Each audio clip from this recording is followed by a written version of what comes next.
వాళ్ళని గుర్తిస్తామన్నారు. ఆ ప్రక్రియ ప్రారంభిస్తున్నట్టుగా బడ్జెట్ సమావేశాల్లో ప్రకటించాలి. ఉద్యమకారులందరికీ కూడా మరి 250 గజాల జాగా ఇస్తామని చెప్పిండ్రు. ఆ ప్రక్రియ ప్రారంభిస్తున్నట్టుగా బడ్జెట్లో ప్రకటించాలి, అసెంబ్లీలో ప్రకటన చేయాలి. ఉట్టికి కాదు, ఉద్యమకారులకు ఏదైతే సంక్షేమ బోర్డు పెడతామన్నారో ఆ సంక్షేమ బోర్డు ప్రకటన చేయాలి. చేయకుంటే ఊరుకునేదే లేదు. నేను హెచ్చరిక చేస్తా ఉన్నా, రేవంత్ రెడ్డికి కాదు, కోదండరామ్ సార్కి నేను హెచ్చరిక చేస్తా ఉన్నా. ఎందుకంటే రేవంత్ రెడ్డిని ఉద్యమకారులు నమ్మిందే మీ వల్ల. మీరు పోయి ఆయన పక్కన ఏరితే ఈ తెలంగాణ ఉద్యమ ద్రోహి, తెలంగాణ ఉద్యమ వ్యతిరేకి ఈయన పక్కకు కోదండరామ్ సార్ పోయిండు, మరేమో నేను చేసి పాడేతాడేమో ఉద్యమకారులకు అని చెప్పి ఉద్యమకారులందరూ నమ్మిండ్రు. కానీ 2.5 ఏళ్లుగా కోదండరామ్ సార్ ఎక్కడ మాట్లాడతలేరు. ఎందుకు మాట్లాడతలేరు? అసెంబ్లీలో మాట్లాడండి, చర్చించండి, నిలదీయండి. కాంట్రాక్టర్లకు తట్టెడు మట్టెత్తకుండానే 5,000 కోట్ల రూపాయలు రేవంత్ రెడ్డి ఇచ్చుకుంటున్నాడు కదా, మరి మీరెందుకు కోదండరామ్ సార్ మాట్లాడతలేరని నేను మిమ్మల్ని ప్రశ్నిస్తా ఉన్నా.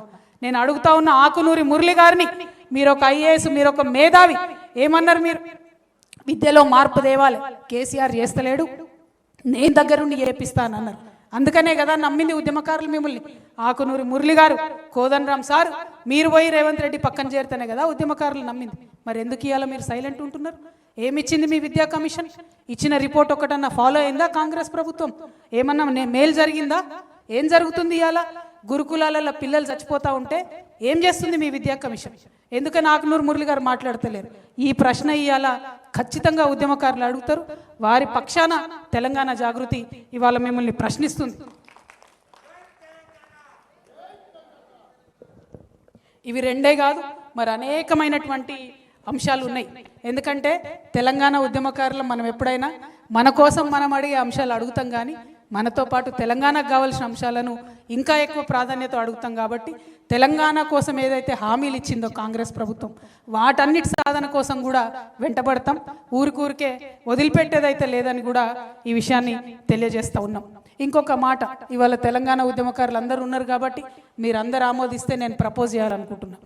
హైదరాబాద్లో అద్భుతంగా బిల్డింగ్లు కట్టుకున్నాం, ఫ్లైఓవర్లు కట్టినాం, 56 అంతస్తుల మేడలు కట్టినాం.